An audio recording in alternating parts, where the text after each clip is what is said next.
আসসালামু আলাইকুম ভিউয়ার্স, সোনালী bank info চ্যানেলে সবাইকে স্বাগত জানাচ্ছি।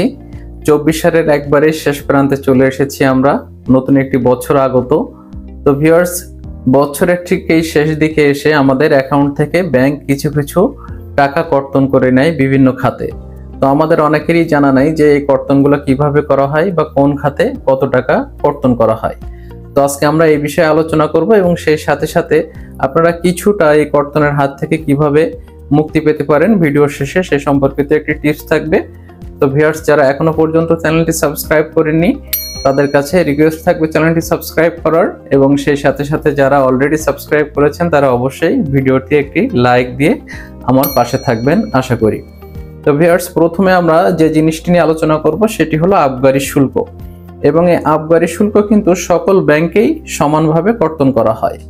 তো আবগারি শুল্ক এই 2024 সালে এসে যে নিয়মটি রয়েছে বা গভর্নমেন্ট কর্তৃক যে নীতি প্রণয়ন করা হয়েছে, সেখানে 1,01,000 টাকা থেকে 5 লক্ষ টাকা পর্যন্ত বছরে যে কোনো একদিন যদি আপনার অ্যাকাউন্টের স্থিতি থাকে তাহলে আপনার অ্যাকাউন্ট থেকে 150 টাকা আবগারি শুল্ক কর্তন করা হবে।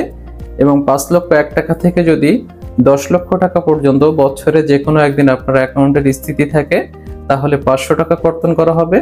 এবং 10,01,000 টাকা থেকে 1 কোটি টাকা পর্যন্ত যদি আপনার অ্যাকাউন্টের স্থিতি থাকে বছরে কোনো একদিন তাহলে 3,000 টাকা কর্তন করা হবে। একইভাবে 1,01,00,000 টাকা থেকে 2 লাখ টাকা পর্যন্ত বছরে কোনো একদিন আপনার অ্যাকাউন্টে স্থিতি থাকলে 10,000 টাকা আবগারি শুল্ক কর্তন করা হবে। এবং সেই সাথে সাথে দেখা যাচ্ছে 2,01,00,000 টাকা থেকে 5 কোটি টাকা পর্যন্ত যদি আপনার অ্যাকাউন্ট ব্যালেন্স থাকে তাহলে বছরে আপনার অ্যাকাউন্ট থেকে 20,000 টাকা কর্তন করা হবে। এবং 5,01,00,000 টাকা থেকে তদূর্ধ্ব পর্যন্ত বছরে কোনো একদিন যদি আপনার অ্যাকাউন্টের স্থিতি থাকে তাহলে 50,000 টাকা আপনার অ্যাকাউন্ট থেকে আবগারি শুল্ক বাবদ কর্তন করা হবে। তো এরপরে আমরা যে জিনিসটা নিয়ে আলোচনা করব সেটি হলো সোর্স ট্যাক্স। অর্থাৎ আমরা এই 31শে ডিসেম্বর এসে বা বছর শেষে আমাদের অ্যাকাউন্টের কিছু কিছু ইন্টারেস্ট পেয়ে থাকি, এবং যে অ্যাকাউন্টগুলো আমরা ইন্টারেস্ট পেয়ে থাকি সেই ইন্টারেস্টের বিপরীতে কিন্তু আমাদের সোর্স ট্যাক্স কর্তন করা হয়। তো যারা আমরা আয়কর দাতা আছি, গভর্নমেন্টকে নিয়মিত আয়কর দিয়ে থাকি এবং ব্যাংকে আয়কর রিটার্ন স্লিপ জমা দেওয়া আছে, তাদের ক্ষেত্রে এই মুনাফার বিপরীতে 10% সোর্স ট্যাক্স কর্তন করা হয়। এবং যাদের এই রিটার্ন স্লিপ ব্যাংকে জমা দেওয়া নাই তাদের ক্ষেত্রে এই ইন্টারেস্ট থেকে 15% সোর্স ট্যাক্স কর্তন করা হয়। এটি সকল ব্যাংকে কিন্তু এই নিয়ম সমান। এখন আমরা আসবো সোনালী ব্যাংকের আরো কিছু চার্জ কর্তন করা হয় বা অলরেডি হয়েছে। আমরা গতকাল থেকে দেখা যাচ্ছে ব্যাংক অ্যাকাউন্ট থেকে চার্জগুলো কর্তন করা হচ্ছে। নাম্বার 1 এখানে আছে, যেটা হচ্ছে SMS চার্জ।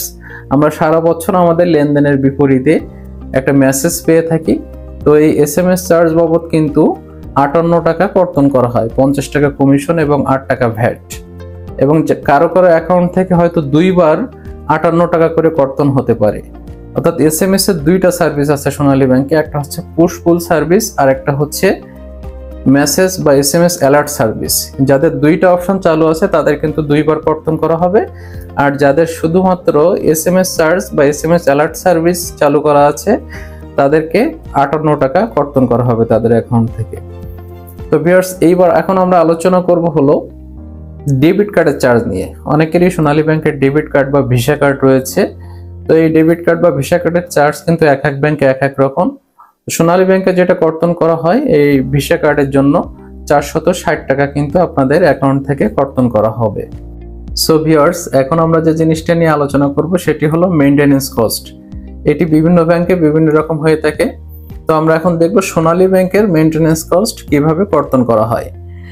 তো গড় আমানতের স্থিতি আপনার যদি 10,000 টাকার কম হয় তাহলে কিন্তু আপনার কাছ থেকে কোনো মেইনটেনেন্স চার্জ কর্তন করা হয় না।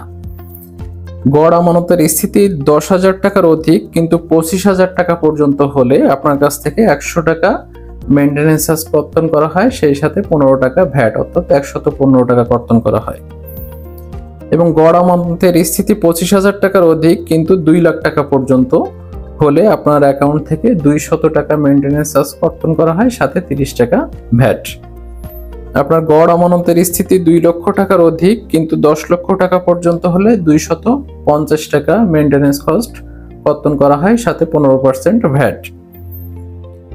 এবং গড় আমানতের স্থিতি 10 লক্ষ টাকার অধিক হলে আপনার অ্যাকাউন্ট থেকে 300 টাকা মেইনটেনেন্স চার্জ কর্তন করা হয়, এর সাথে 15% ভ্যাট, অর্থাৎ মোট 375 টাকা কিন্তু কর্তন করা হয়ে থাকে মেইনটেনেন্স কস্ট বাবদ। এবং চলতি হিসাবে দেখা যায় অর্ধবার্ষিক ভিত্তিতে 300 টাকা, সাথে 75 টাকা ভ্যাট, এবং এসএনডিসি হিসাবে যে কোনো স্থিতির জন্য 500 টাকা, সাথে 75 টাকা ভ্যাট কর্তন করা হয় মেইনটেনেন্স কস্ট বাবদ।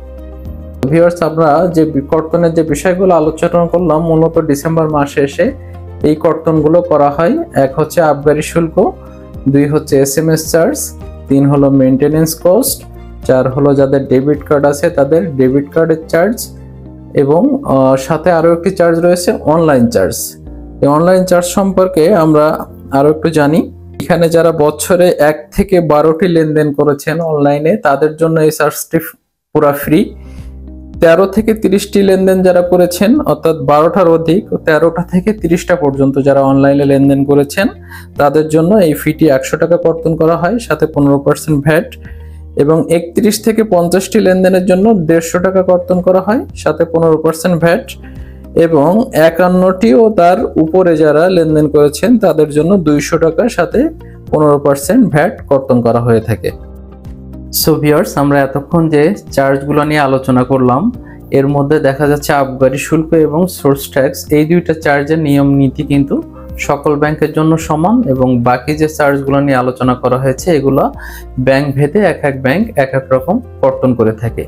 তো ভিউয়ার্স, ভিডিও শুরুতে আপনাদের বলেছিলাম যে এই এত চার্জ থেকে আমরা কোনো একটি জায়গায় কিছুটা চার্জ কম দিতে পারি কিনা, বা কিছুটা চার্জের হাত থেকে রক্ষা পেতে পারি কিনা, এ সম্পর্কিত ছোট্ট একটা টিপস থাকলো। সেটি হলো, আমরা যারা আবগারি শুল্কের কথা চিন্তা করি, দেখা যায় যে 10 লক্ষ 1 টাকা পার হয়ে গেলেই আমাদেরকে 3000 টাকা আবগারি শুল্ক দিতে হয়। তো আমরা যারা আসলে খুব কষ্ট অর্জিত টাকা আমরা কিছুটা সেভ করতে চাই, তো সেখানে দেখা যায় আমরা যারা 10 লাখ টাকা একবারে ইনভেস্ট করি, সেটা এফডিআর হোক বা সঞ্চয়পত্র হোক বা অন্য কোনো সিস্টেমে হোক, আমরা যদি সেটা ভেঙে ভেঙে 5 লাখ করে করি, তাহলে দেখা যায় আমাদের 500 1000 টাকা আবগারি শুল্ক দিলেই হয়ে যায়। কিন্তু একসাথে যদি আপনি 10 লাখ টাকা ইনভেস্ট করেন, তাহলে আপনাকে 3000 টাকা আবগারি শুল্ক দিতে হয়। সো ভেঙে ভেঙে করলে আপনি কিন্তু 1000 টাকায় আপনার আবগারি শুল্ক দিলেই হয়ে যাচ্ছে, 2000 টাকা আপনার এখানে সেভ হচ্ছে কিছুটা। সো ভিউয়ার্স, যারা ভিডিওটি দেখলেন, সবার কাছে রিকোয়েস্ট থাকবে ভিডিওটি শেয়ার করে অন্যদেরকে জানার সুযোগ করে দেওয়ার, এবং সেই সাথে সাথে সবাইকে নতুন বছরের শুভেচ্ছা। 2025 সাল সবার জন্য মঙ্গল বয়ে নিয়ে আসুক, এই কামনা করে আজকের মতো এখানে শেষ করছি। আসসালামু আলাইকুম।